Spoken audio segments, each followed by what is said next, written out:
today I'm here with a makeup haul. I've picked up some very exciting goodies in the past week or two, so I thought I would show you what I picked up. If you're curious as to how I got this makeup look, I filmed a get ready with me, so I will link to that down below. I did, however, change my lip because, I don't know, I like to change lipsticks between videos and pretend I didn't film 2 in a row. But I'm wearing the Inglot liquid lipstick in the shade 17 and then the MAC Retro Matte just a little bit in the center in the shade Mango Mango. Anyways, let's go ahead and get started. Recently, I was in the States for work, and if you follow me on Snapchat, I of course made a trip to Ulta, and I was going to pick up a few things from Makeup Revolution, a few drugstore brands that I don't really have much from, but then I saw this, and I've been trying to avoid this. I purchased the Violet Voss Holy Grail palette recently, which is kind of similar to this. If you'd like to see a comparison video, let me know. If you're wondering what the hell this is, it is the Anastasia Beverly Hills Modern Renaissance palette. If you know anything about me, you know that I love warm eyeshadows, and this, is kind of the epitome of that. It is gorgeous.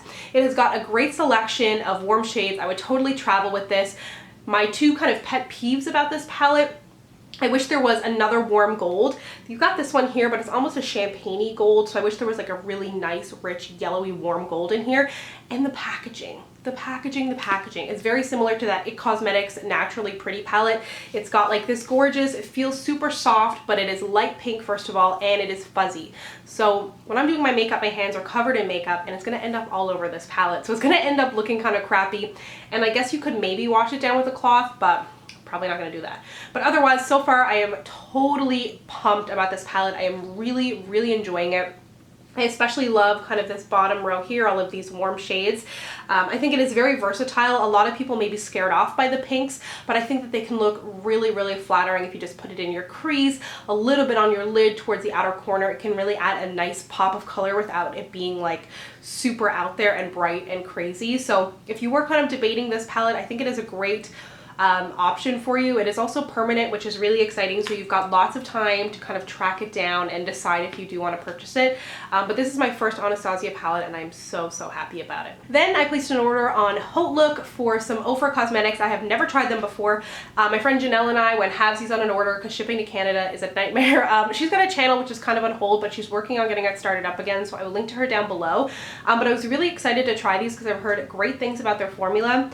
I wanted to buy a whole lot more, but I picked up 3. I got Miami Fever, which is their collaboration with Kathleen Light. It's a great kind of burnt orange shade, and I was wearing this in my disappointing products video. Then the shade Pasadena, which is a very popular shade from them. I should be wearing one of these right now. But anyways, this is kind of one of those dusty rose shades. And then I got Americana, which I haven't actually worn yet, but it is a nice warm brown shade. Not like a true brown. So if you're kind of looking to dip your toes in the water of brown lipsticks, it can be very scary, but also very flattering. This is a great one, and overall really good wear time. They don't get super patchy on the lips. They're comfortable. They don't feel as drying as a lot of liquid lipsticks that are out there, and I'm super impressed with this formula. Makeup Geek finally released their brand new collection of blushes, which is really exciting for me because their previous line was far too light and pastel for my skin.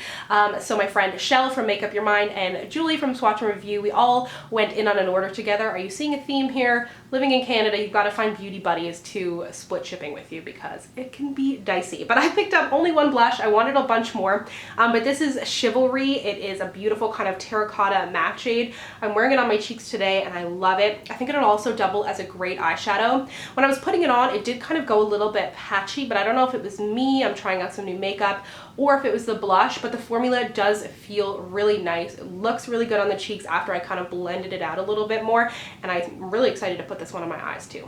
I've been wanting to get one of the Makeup Geek contour palettes, or sorry, contour powders for a really long time. So I picked up one. It is Complicated, is the cool medium shade. I really like the way that she has these contour powders divided. It makes it pretty easy for you to figure out what one works for you. There's cool and warm, and then there's also light, medium, and dark. I believe there may even be a fair. If you remember from a previous Makeup Geek eyeshadow collection video, Lemon Drop, remember it dropped all over my bed, all over my white bed sheets? Yeah. So I had to repurchase it. I absolutely love this shade. It's a great lemony shade. It's got a little bit of a satiny finish to it, so it's not completely matte, but I find that that makes it super wearable. Yellow eyeshadow can seem very scary, but I love wearing it on my eyelids, mostly because I saw Beyonce do it and now I do it, but I still think it's so pretty. And then on my eyes today, I am wearing Morocco on the lid. This is a matte, warm burnt orange shade. I cannot get enough of this. Like, I only used it for the first time like 30 minutes ago, but I think it's going to be gorgeous on the lid, in the crease of your eye. You could even try and get your brush in there and use it as a blush. I think that warm orange shades are so gorgeous, and I feel like everyone's kind of cluing into that lately because I'm just trying to reach for my shades here. Because a lot of the palettes that are coming out are super warm, which I am super excited about. Then I got the shade Wild West, which is kind of a plummy brown shade. I thought it looked really interesting. I'm wearing it in the crease of my eye today, and I think that this is a really nice formula, again, with the Morocco shade too.